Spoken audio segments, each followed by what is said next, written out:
Setelah meraih kemenangan atas Leicester City di pekan ke-19 Premier League musim ini, Manchester City kembali berhasil meraih kemenangan atas West Ham United di pekan ke-20 Premier League musim 2024-2025. Bermain di depan puluhan ribu pendukungnya sendiri, skuad asuhan Pep Guardiola itu berhasil mencetak 4 gol ke gawang West Ham United. Lantas, apakah The Citizen mode bantai-bantai sudah kembali? Yuk, simak bagaimana Manchester City berhasil meraih kemenangan telak atas West Ham United di pekan ke-20 Premier League musim ini. Sebelum menonton videonya lebih lanjut, boleh like, komen, subscribe, dan share ke teman-teman kalian ya. Serta nyalakan juga loncengnya agar tak ketinggalan video terbaru dari Bench Football Indonesia.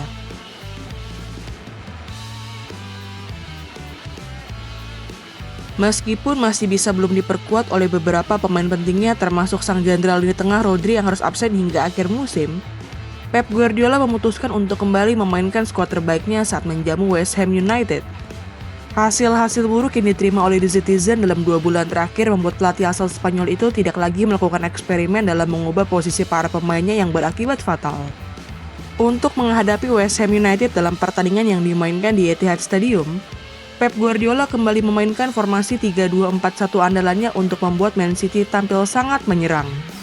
Meskipun masih keropos di lini belakang dan lini tengah karena tidak bisa diperkuat oleh beberapa pemain pentingnya seperti Ederson Moraes, John Stones, Ruben Dias, hingga Rodri, The Citizen kini sudah bisa memainkan komposisi terbaiknya di lini serang.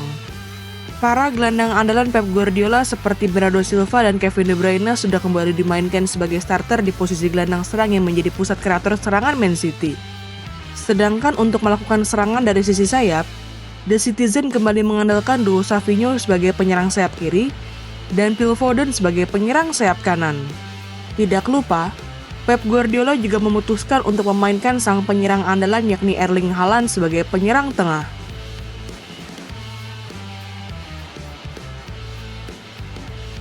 Meskipun bertandang ke Etihad Stadium, West Ham United sudah tampil menyerang sejak wasit meniupkan peluit tanda dimulainya babak pertama pertandingan ini. Namun sayangnya, upaya-upaya yang dilakukan oleh The Hammers melalui Mohamed Kudus maupun Thomas Soucek belum mampu mengarah ke gawang City yang dikawal oleh Stefan Ortega. Bukannya mencetak gol ke gawang lawan, punggawa West Ham United yakni Vladimir Koval malah melakukan gol bunuh diri ke gawangnya sendiri. Berawal dari upaya yang dilakukan oleh Savinho, bola di-flag mengenai Vladimir Koval dan masuk ke gawang West Ham United. Setelah gol bunuh diri yang membuka keunggulan Manchester City, kedua tim tampil saling menyerang satu sama lain untuk bisa mencetak gol.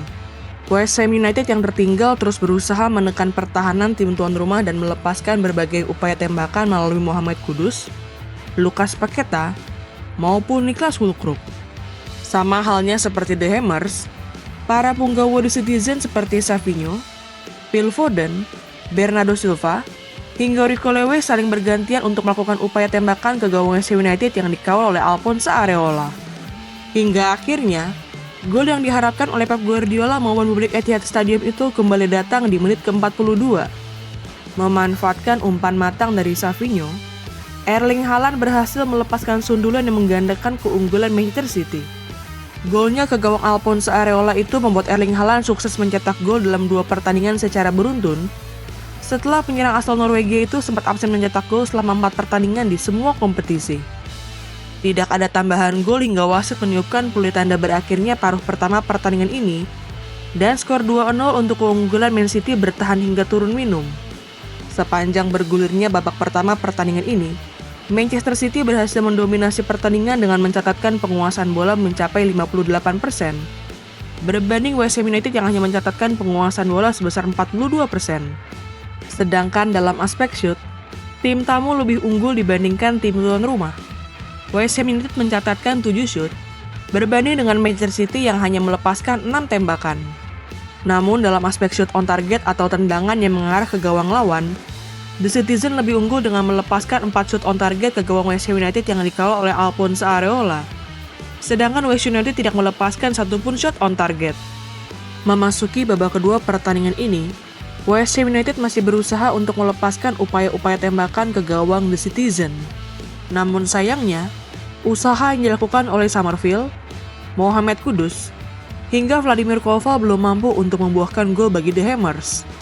Saat pertandingan memasuki menit ke-54, pelatih West Ham United yakni Julen Lopetegui memutuskan untuk melakukan pergantian pemain dengan menarik keluar Jean-Claire Todibo dan memasukkan Konstantinos Mavropanos. Hanya 1 menit berselang, Erling Haaland berhasil mencetak gol keduanya dalam pertandingan ini setelah berhasil mengonversi umpan matang Savinho dengan tendangan kaki kiri yang menjebol gawang Alphonse Areola. Hanya butuh 3 menit sejak Erling Haaland membuat Man City menjauh dari West Ham United, giliran Phil Foden yang membuat klub asuhan Pep Guardiola semakin berada di atas angin. Memanfaatkan umpan matang dari Kevin De Bruyne, tendangan kaki kiri Phil Foden berhasil menjadi gol keempat City dalam pertandingan ini, sekaligus kembali membuat publik Etihad Stadium kembali bersorak. Setelah timnya berhasil unggul dengan selisih 4 gol atas West Ham United, pelatih Manchester City yakni Pep Guardiola juga memutuskan untuk melakukan pergantian pemain dengan memasukkan Ilkay Gundogan dan Kyle Walker yang masuk menggantikan Mateo Kovacic dan Nathan Ake. Upaya yang dilakukan oleh West Ham United untuk bisa mencuri gol dari Etihad Stadium akhirnya benar-benar terjadi saat pertandingan menginjak menit ke-71. Memanfaatkan umpan matang dari Thomas Soucek, tendangan kaki kiri Niklas Füllkrug berhasil membuat Stefan Ortega gagal mencatatkan clean sheet dalam pertandingan ini.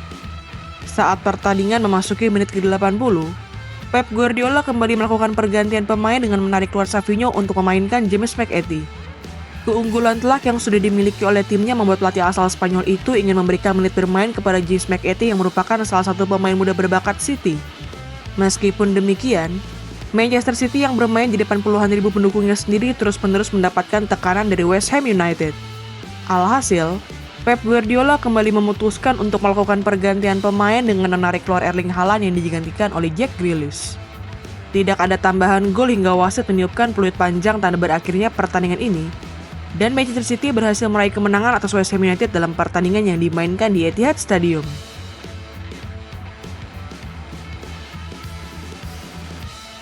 Meskipun berhasil meraih kemenangan telak atas West Ham United, penampilan Manchester City dalam pertandingan ini sebenarnya belum sesuai dengan bagaimana ganasnya di Citizen asuhan Pep Guardiola. Sebagaimana diketahui, Man City asuhan Pep Guardiola adalah tim yang benar-benar mendominasi pertandingan dan tidak membiarkan lawan-lawannya melepaskan banyak tembakan. Sedangkan dalam pertandingan ini, Football mencatat bahwa West Ham United melepaskan 17 tendangan dengan 4 diantaranya mengarah ke gawang City yang dikawal oleh Stefan Ortega. Meskipun sebagian besar diantaranya bukan merupakan shot on target, catatan West Ham United yang berhasil melepaskan 17 shot itu menjadi pekerjaan rumah besar bagi Pep Guardiola dan skuadnya. Hal itu menandakan bahwa pertahanan The Citizen masih sangat rapuh dan mudah untuk ditembus oleh tim lawan, sekaligus menandakan komposisi 3 bek yang dimainkan oleh Pep Guardiola mempunyai banyak lubang yang bisa dimanfaatkan oleh lawan-lawan mereka. Selain itu, Football juga mencatat bahwa para punggawa West Ham United berhasil menciptakan 3 peluang emas dalam pertandingan ini, dan jumlah itu sama dengan jumlah peluang emas yang diciptakan oleh City dalam pertandingan ini. Namun demikian, penyelesaian akhir yang buruk membuat The Hammers hanya mampu mengonversi 1 peluang emas menjadi gol. Catatan itu kembali menandakan bahwa lini pertahanan Man City masih begitu rapuh dan sangat rentan kebobolan jika menghadapi tim-tim yang memiliki predator di depan gawang lawan. Performa timnya yang belum benar-benar kembali pun diakui oleh Pep Guardiola yang menyebut penampilan timnya tidak bagus. Dengan hasil pertandingan ini, Manchester City masih tertahan di peringkat ke-6 klasemen sementara Premier League musim ini dengan koleksi 34 poin. Dari 20 pertandingan yang sudah dimainkan, The Citizen berhasil memperoleh 10 kali kemenangan, 4 kali hasil imbang, dan sudah 6 kali menelan kekalahan. Sedangkan bagi West Ham United, hasil pertandingan ini membuat skuad asuhan Julen Lopetegui berada di peringkat ke-13 klasemen sementara Premier League musim 2024-2025 dengan koleksi 23 poin. Dari 20 pertandingan yang sudah dimainkan, The Hammers hanya mendapatkan 6 kali kemenangan, 5 kali hasil imbang, dan sudah 9 kali menelan kekalahan. Kekalahan telak di Etihad Stadium ini juga membuat nasib Julen Lopetegui sebagai pelatih West Ham United semakin berada di ujung tanduk. Sejak ditunjuk untuk menggantikan David Moyes sebagai pelatih West Ham United di awal musim ini, Julen Lopetegui hanya meraih 7 kali kemenangan dalam 21 pertandingan pertamanya bersama The Hammers. Mantan pelatih Real Madrid dan timnas Spanyol itu menorehkan catatan buruk dengan meraih 5 kali hasil imbang dan sudah 9 kali menelan kekalahan. Gimana nih menurut teman-teman? Apakah Manchester City sudah benar-benar bangkit dan siap kembali meramaikan persaingan untuk meraih trofi Premier League musim ini? Tulis pendapatmu di kolom komentar ya.